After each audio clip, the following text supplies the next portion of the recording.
জীবনে আরেকটা জিনিস বলেন, আমাদের এই জীবনে অনেক কাজ করি আমরা। কারোর লক্ষ্য উদ্দেশ্য এমপি হওয়া, কারোর লক্ষ্য উদ্দেশ্য বড় ডাক্তার হওয়া, বড় লোক হওয়া, অনেক উদ্দেশ্য আছে। আমরা অনেক কিছু করি, কিন্তু আবার সবকিছু রেখেই চলে যেতে হয়, ঠিক না? আর একটা জিনিস বোঝেন, দুনিয়াতে কেউ আপন হয় না। যে বউ আপন, 2 ঘন্টা আপন থাকেতে 4 ঘন্টা ঝগড়া করে, আছে না নেই? যে ছেলে আপন, সে 2 ঘন্টা কথা শুনে তো 4 ঘন্টা কথা শুনে না, ঠিক না বেঠিক? যে ভাই আপন, সে ভাই 2 ঘন্টা আপন আর 2 ঘন্টা পর। যে বাবা আপন, যে সবচেয়ে আপন মা আপন, সেও দেখা যাচ্ছে আরেক ভাইয়ের কথা শুনে পর হয়ে যায়, হয় না? হয় না হাজেরিন, দুনিয়াতে কেউ 16 আনা আপন হয় না। আমাদের এই জীবনটা পরকে আপন করার, মানুষকে খুশি করার জন্য একটা সংগ্রাম। ছোটবেলায় বাবা মাকে খুশি করার চেষ্টা করেছি, পারিনি, কত মারছে, ঠিক না বেঠিক?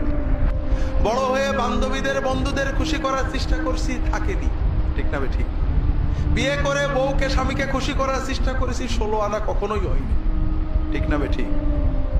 কর্মক্ষেত্রে, জীবনে, সব জায়গায় আমরা 12 আনা ব্যর্থ, যদি 4 আনা সফল হইও, ঠিক না বেঠিক? একজনই আছেন যাকে আপন করলে তিনি কখনো পর হন না। কে? আল্লাহকে আপন করতে পারলে সব সময় আল্লাহকে সাথে পাবেন।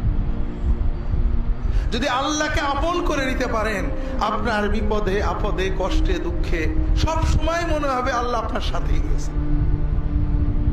যে বেদনা কারোর কাছে বলা যায় না, বউয়ের কাছে বলা যায় না, মায়ের কাছে বলা যায় না, যে আনন্দে কাউকে শরীক করা যায় না, যদি আল্লাহকে আপন করতে পারেন, সেই আনন্দে আল্লাহকে শরীক করতে পারবেন, সেই বেদনার কথা আল্লাহর কাছে বলে বুকটাকে হালকা করতে পারবেন।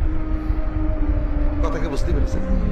কাজেই ভাইয়েরা, আসেন না সবাই নিয়ত করি যে এত সহজ কাজ আমরা নিয়ত করলাম, আল্লাহ আমার বাকি জীবন যতটুকু আছে, 1 দিন হোক আর 100 বছর হোক, আমি তোমার ওলি হওয়ার চেষ্টা করব।